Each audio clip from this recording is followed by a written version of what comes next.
শবনমের ডাকে ঢাকায় ছুটে এলেন কলকাতার পরম। দীর্ঘ অপেক্ষার পর জুলাইয়ে বড় পর্দায় মুক্তি পেতে যাচ্ছে শবনম ফেরদৌসীর প্রথম পূর্ণদৈর্ঘ্য কাহিনীচিত্র আজব কারখানা। মুক্তির আগে বৃহস্পতিবার ২-৭ জুন রাজধানীর ঢাকা ক্লাবে হয়ে গেল সংবাদ সম্মেলন।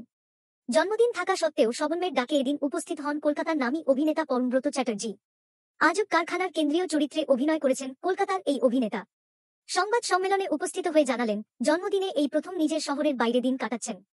এ সময় অভিনেতার জন্য কেকও কাটা হয়। জন্মদিন সত্ত্বেও ঢাকায় ছুটে আসার বিষয়ে পরম এদিন বলেন, জন্মদিনের ২-৭ জুন বাইরে আমার আর ডেট ফাঁকা পাচ্ছিলাম না।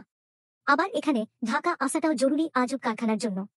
এই সিনেমাটি আমার অনেক কাছের এবং গুরুত্বপূর্ণ।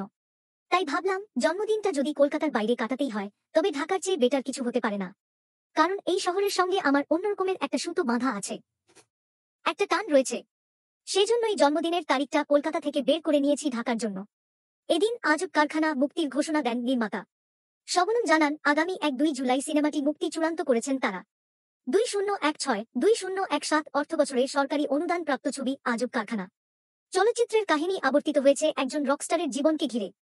রকস্টার রাজীব গ্রাম বাংলার বাউল শিল্পীদের সংস্পর্শে এসে নিজের জীবনের নতুন অর্থ খুঁজতে শুরু করে।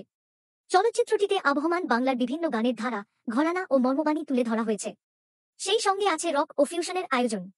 এই ছবির কেন্দ্রীয় চরিত্র কলকাতার পরমব্রত চ্যাটার্জি ছাড়াও অভিনয় করছেন দিলুবা দোয়েল, শাবনাজ সাদিয়া ইমি, খালিদ হাসান রুমি, হেলিন বয়াতি, দিলু বয়াতি, কিতাব আলী, ক্রিস্টিয়ানো তন্ময়, মুনতাকা অর্পণ, মাইমুনা মোমো এবং মাহরিন মান্য। সিনেমাটি প্রযোজনা করেছেন চলচ্চিত্র নির্মাতা, প্রযোজক ও মিডিয়া ব্যক্তিত্ব সামিয়া জামান। ছবিতে ৫টি মৌলিক গান রয়েছে এবং প্রথমবারের মতো বাংলা সাহিত্যের অন্যতম জনপ্রিয় কবি হেলাল হাফিজের ৪টি কবিতাকে গানে রূপান্তর করা হয়েছে। গানগুলোর সঙ্গীতায়োজন করেছে ভাইকিং এবং গৌরব। ছবিটির সঙ্গীত পরিচালনা করেছেন লাবিক কামাল গৌরব।